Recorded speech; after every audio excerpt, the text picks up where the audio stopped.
নমস্কার, মমতাজ কিচেনে আপনাদের সবাইকে স্বাগত জানাই। আমি আবার একটি নতুন রেসিপি নিয়ে চলে এসেছি, তাই পুরো ভিডিওটি দেখার অনুরোধ রইল। এখানে একটা বড় সাইজের আলু নিয়েছি, ছাড়িয়ে নেব। হঠাৎ করে যদি বাড়িতে অতিথি আসে, হাতের কাছে যদি আলু আর সুজি থাকে, আপনি সহজেই এইটি বানিয়ে দিতে পারেন।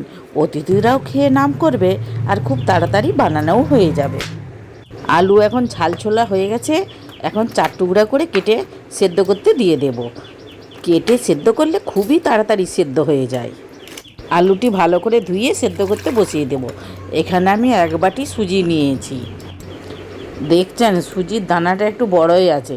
এটি পেস্ট করে নিলে বানাতেও সুবিধা হবে আর খেতেও ভালো হবে। দেখুন সুজি আমার পেস্ট করা হয়ে গেছে। এই সুজির মধ্যে লবণ দিয়ে দেব আর দেব ধনেপাতা। আপনারা কাঁচা ধনেপাতা দিতে পারেন, আমার কাছে কাঁচা ধনেপাতা নেই, তো তার জন্যে আমি শুকনো ধনেপাতাই দিয়েছি। এই শুকনো ধনেপাতা আমি 1 বছর পর্যন্ত রেখে দিয়ে খাই। সুজির মধ্যে 1 চামচ তেল আর 1/2 চামচ জিরে লঙ্কা ভাজা গুঁড়ো দিয়েছি। সুজির মধ্যে তেল, সব উপকরণগুলি ভালো করে মিশিয়ে সেদ্ধ করা আলুটি গ্রেট করে নেব। আর গরম গরম একটু মাখতে হবে। প্রথমে আলু দিয়ে সুজিটা ভালো করে মেখে নেব, তারপরে অল্প জল দিয়ে ভালো করে মেখে রেখে দেব। দেখুন কত সুন্দর মাখাটা হয়েছে। এখন অল্প একটু ওর মধ্যে তেল বুলিয়ে ঢাকা দিয়ে রেখে দেব। সুজির রুটি এখন 10 মিনিট ঢেকে রাখা হয়ে গেছে। দেখুন একটু নরমও লাগছে, তাই 1 চামচের মতো ময়দা দিয়ে আর একটু ভালো করে থিসে নেব। রুটি খুব সুন্দর ঠাসা হয়ে গেছে। এখন ছোট ছোট নেচি আকারে কেটে নেব। এই সুজি আর আলু দিয়ে যে এত সুন্দর লুচি হয়, না করে খেলে ভাবতেই পারবেন না। একবার হলেও বাড়িতে বানাবেন আর সকলকে খাওয়াবেন, সবাই খুব প্রশংসা করবে। আর সব নিচিগুলি কাটা হয়ে গেছে। এখন 2 হাত দিয়ে একটি একটি করে পাকিয়ে নেব। আমার মেয়েদের এত ভালো লেগেছে, বলেছে মা তুমি আরেকদিন বানাবে। নেচেগুলিও আমার সব পাকানো হয়ে গেছে। চলুন এরপরে একটি একটি করে বেলে নেব।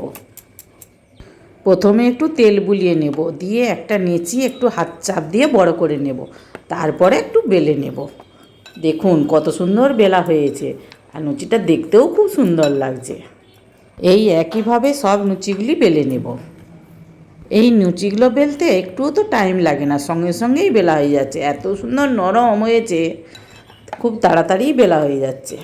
দেখুন আমার সব লুচিগুলি এখন বেলা হয়ে গেছে। চলুন এখন আমি ভেজে নেব।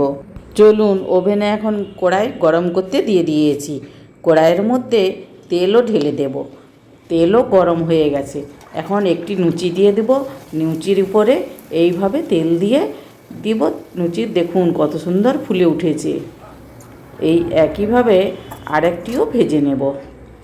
প্রত্যেকটা লুচিই কিন্তু বলের মতো ফুলছে, দারুণ ফুলছে দেখুন। এই লুচিটা ভাজা হয়ে গেছে, এখন তুলে নেব। চলুন আরেকটা লুচি দেব, সেইটি ছান্তার মধ্যে চাপ দিলেই কত সুন্দর ফুলে যাবে। আস্তে আস্তে চাপ দিতে হবে, এরকম চাপ দিলেও খুব সুন্দর ফুলে যায় লুচি। একইভাবে সব লুচিগুলো এখন আমি ভেজে নেব। দেখুন সব লুচি আমার ভাজা হয়ে গেছে। আশা করছি আমার রেসিপিটি আপনাদের নিশ্চয়ই ভালো লেগেছে।